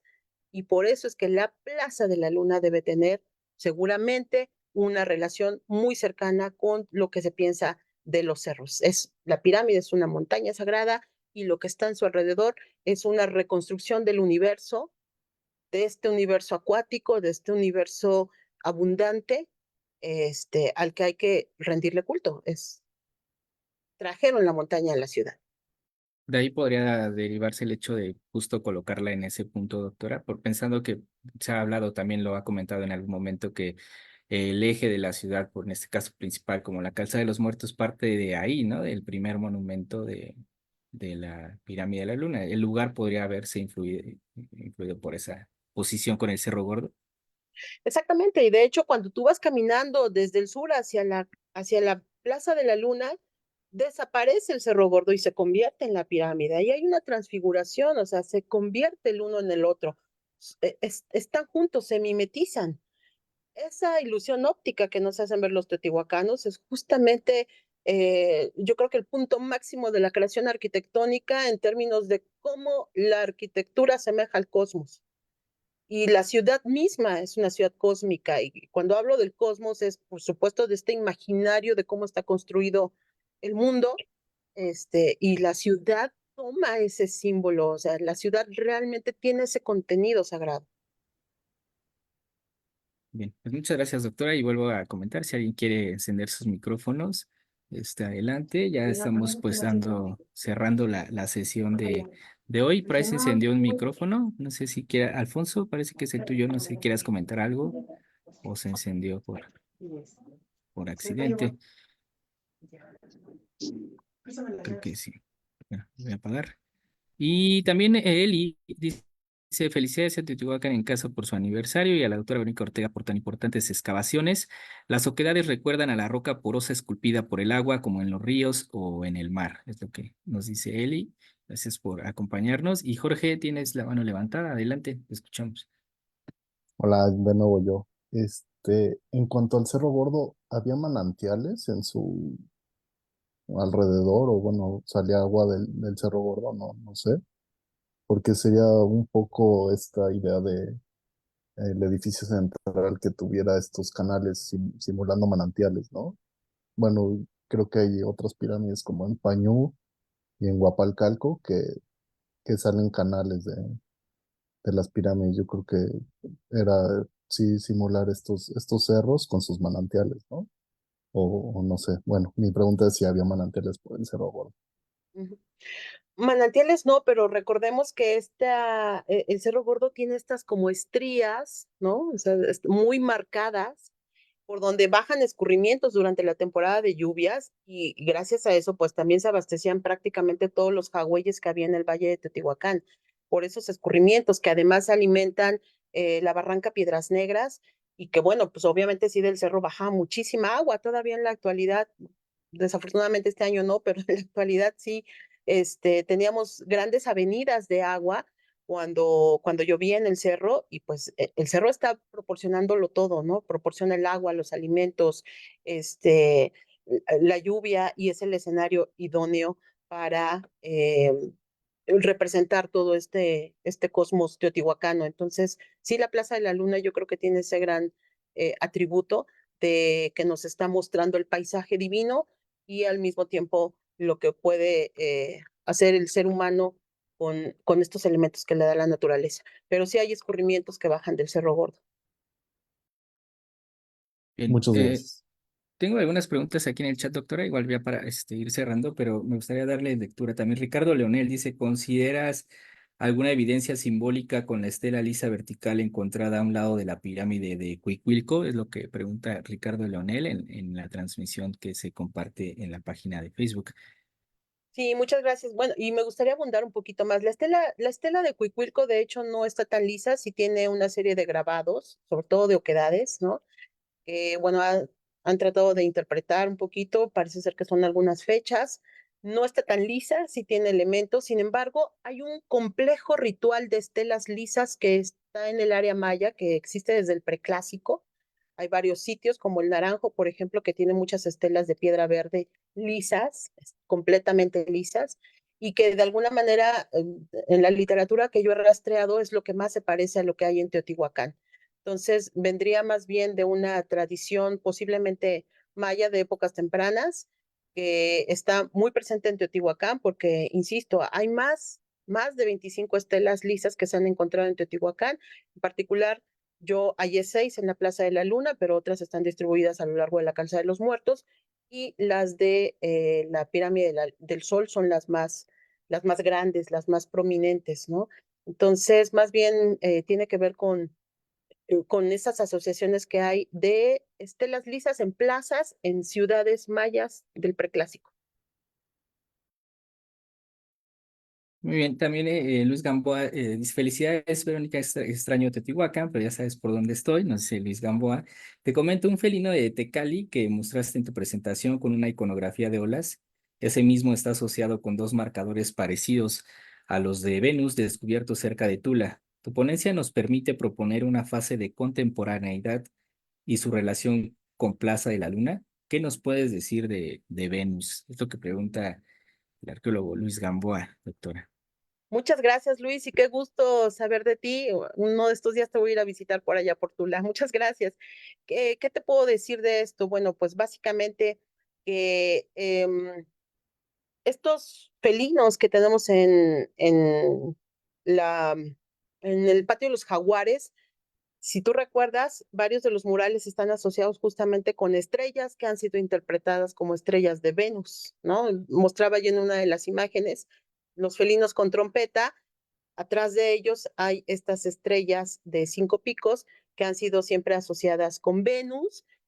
Yo, la verdad, no sé mucho de ese tema, sin embargo, de acuerdo con el propio Rubén Cabrera y la gente que ha trabajado en la iconografía, pues sí tiene a Venus muy presente. Desde Loretto Journet ya hablaba de este tema.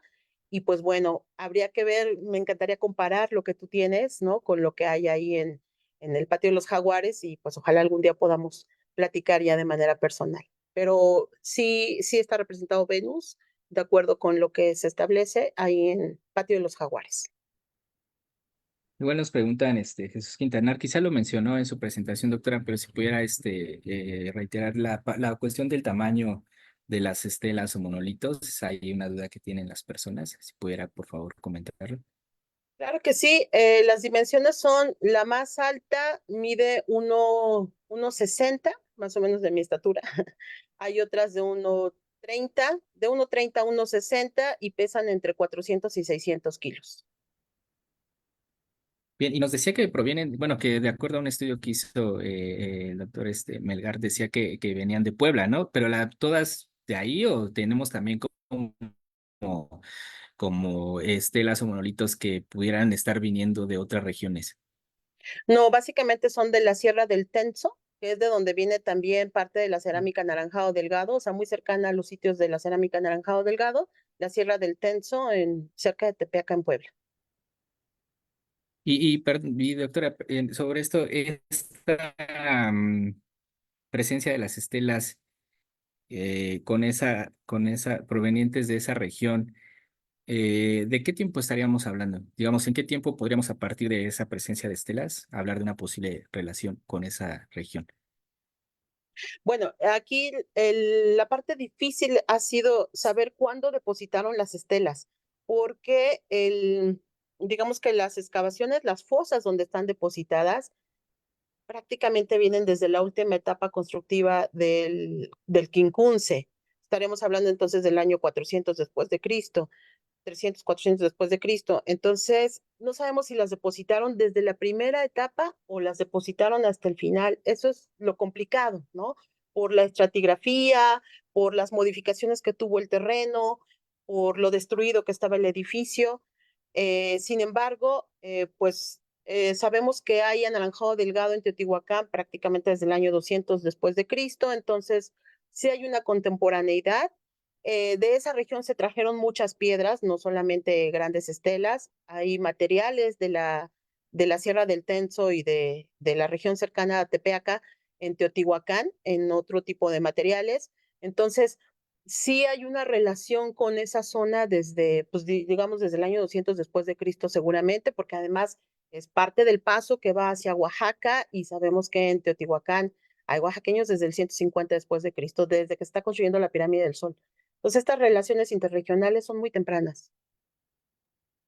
Sí, eso es interesante. Bueno, es importante volver a ponerlo sobre la mesa, la parte de cómo, pues al final en Teotihuacán se estaba llevando a cabo una interacción tremenda, ¿no? Con diferentes regiones. Y bueno, creo que eso es lo que se ha venido trabajando desde ya hace algunos meses en este espacio, poder como ver tanto la presencia o influencia aquí, pero también en las periferias. Entonces, bueno, pues interesante lo que nos comenta. Y bueno, doctora, pues vamos a ir ya cerrando la presentación para ir concluyendo. Y Víctor Santillán pregunta sobre las manos, que nos habló de estas manos que se encuentran acompañando los restos de los infantes. Y pues él pregunta si podrían asociarse a algo, por ejemplo, como lo que se ve en Tetitla, con las manos que únicamente se muestran sin que sea precisamente de quién son. Entonces es una pregunta. ¿Qué piensa sobre esto, doctora? Sí, no solamente en Tetitla, en el propio patio de los Jaguares, si tú recuerdas, en los murales que están justamente en el recinto norte del patio de los Jaguares, donde está un felino reticulado sostenido por manos. Nada más están las manos, ¿no? También tenemos las de Tetitla y hay algunos otros murales donde solamente se muestran las manos. De acuerdo con un estudio que hizo Rodolfo Cid, él encontró, por ejemplo, en el cuartel militar varios entierros en donde había niños y había manos de adultos sobre ellas, solamente manos.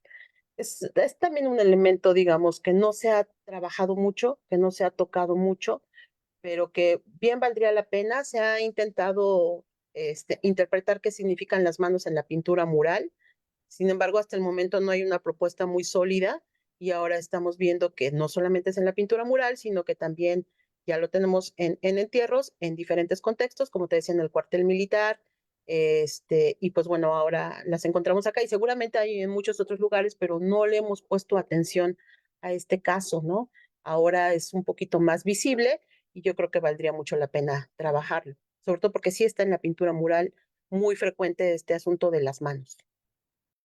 Bien, eh, si alguien tiene alguna pregunta o algún comentario aquí en Zoom, puede hacérnosla saber, si no para ya ir cerrando la transmisión. Irma Anel, doctora Verónica Ortega, muchísimo gusto en seguirla viendo, siempre muy capaz y muy exitosa por su excelente trabajo. Héctor Valderas, también gracias, doctora Verónica, sus investigaciones son fascinantes y sus propuestas nos ayudan a entender mejor lo que posiblemente sucedió ahí en épocas ancestrales, ¿no? Es gracias al canal. También gracias, Héctor, por acompañarnos. Y también Miguel nos dice saludos a la doctora, me parecen interesantes los comentarios del profe Gamboa, ojalá puedas leerlos. Sí, de hecho leímos uno y había otro sobre, nada más que necesito ubicarlo, pero decía que algo similar se había encontrado en la estructura C de Tula respecto a las oquedades en la superficie.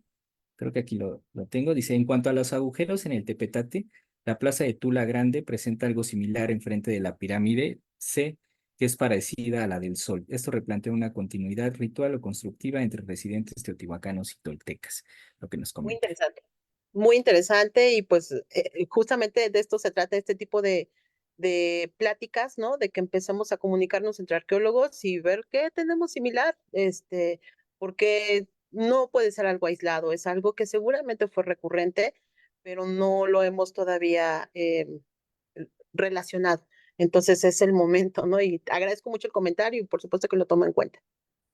También Moisés Medrano, buenas tardes, doctora. ¿Tiene alguna hipótesis de la función de las estelas, particularmente como medición u orientación astronómica? Y si tiene idea del motivo de hacerlas de esas dimensiones, pregunta Moisés también. Sí, bueno, el gran problema con estas estelas es que, digamos que el 90% de las que se han hallado en Teotihuacán se encuentran fuera de su contexto, es decir, están tiradas, forman parte de algún relleno. Esta es, digamos que de las pocas veces que se han encontrado in situ, porque o las únicas dos que yo recuerdo que se habían encontrado in situ son las que encontró Noel Morelos en el conjunto Plaza Oeste en los años 80. Y esta es, pues digamos, la segunda ocasión en que se encuentran in situ en el lugar en que fueron depositadas, porque las demás pues estaban totalmente fuera de su contexto, ¿no? De tal manera que falta todavía como hacer un estudio, ¿no? De las dimensiones, materiales, pesos, de todas las que se han encontrado en Teotihuacán, clasificarlas y poder realizar un análisis de las los posibles funciones que tuvieron. Pero definitivamente al ser un material alóctono, que lo traen de manera masiva y que está depositado sobre todo relacionado con los grandes edificios o en el área ceremonial de la ciudad, pues le da un sentido que tiene que ver con lo simbólico y que tiene que ver con lo especial, digamos, cuando están en lugares de prestigio, no están en cualquier lugar, están en lugares especiales, son difíciles de traer, los traen desde lejos esos materiales y por lo tanto representan seguramente el poder del Estado teotihuacano. Bien, pues muchas gracias, doctora. ¿Alguien más, bueno, quieren hacer algún comentario aquí en Zoom? Bueno, Jorge Díaz encontró in situ una pequeña estela en las cuevas observatorias atrás de la pirámide del Sol, lo que comenta Jorge Díaz Henry. Pero no es una estela, es una laja. Es un ixtapaltete. Ujú. O sea, hacer la aclaración es importante porque no es una estela, no es de piedra verde, es un ixtapaltete. Muy bien. Bueno, pues Macrina Martínez, muchas gracias, doctor. El tema es súper interesante. También muchas felicidades a Teotihuacán en casa por su sexto aniversario. Les mando saludos a todos. Muchas gracias, doña Macri, por acompañarnos. Y bueno, pues, doctora, pues muchas gracias por esta presentación y también pues por la disposición en atender todas las dudas que se han generado en torno a la Plaza de la Luna, a lo que nos comentó sobre los murales y pues también a lo necesario que resulta, como lo ha comentado tanto usted como el arqueólogo Humberto Medina, tan necesario que resulta la interpretación de lo que se va hallando. Y bueno, pues sin duda que sí, para quienes no nos dedicamos directamente a la arqueología, pues nos resulta bastante interesante poder tener en determinado momento las interpretaciones que pudieran generarse a partir de los hallazgos arqueológicos, ¿no? Que al final sabemos que todo lo que conlleva, pero en algún momento también, pensando en la continuidad de un proyecto como el que iniciaron en el 2015, y de estas publicaciones recientes como los murales que nos describe con los bultos, será interesante darle continuidad y poder ir pues conociendo más de este espacio, que podemos entenderlo desde lo que nos ha compartido como un lugar en donde se estaban, incluso nos preguntan en el chat si se estaban haciendo rituales de advocación o propiciatorios hacia fuerzas acuáticas, como nos comentó, no tanto como a deidades, sino más bien a fuerzas acuáticas y quizá femeninas. ¿Podríamos de alguna forma salir con esta idea de la charla de hoy, doctora? ¿O cómo podría usted cerrar, digamos, con toda esta información? ¿Cómo podría concluir sin decir que esta es la última palabra, pero sí para poder salir con una idea de esta charla, doctora? Sí, definitivamente estamos en un espacio de uso colectivo donde se están llevando a cabo actividades que tienen que ver con el reforzamiento de una identidad y esa identidad en muchas ocasiones está asociado con lo religioso, por supuesto, y se están propiciando seguramente escenarios en donde se busca, por supuesto, el beneficio de la colectividad, el beneficio de la sociedad. Y esto, pues, de alguna manera también se tiene que materializar, porque la gente lo tiene que sentir, ¿verdad? En un culto a una deidad o a una fuerza. Los elementos que tenemos ahí nos hablan justamente de estas fuerzas creadoras, ¿no? Entre ellas está el agua, por supuesto la mujer, por supuesto la abundancia, ¿no? El simbolismo mismo del espacio, el decirnos aquí está la montaña, ¿no? Y además tenemos ombligos porque está el quincunce y el altar central, están todos los elementos, está el inframundo, lo terrenal y lo celestial juntos.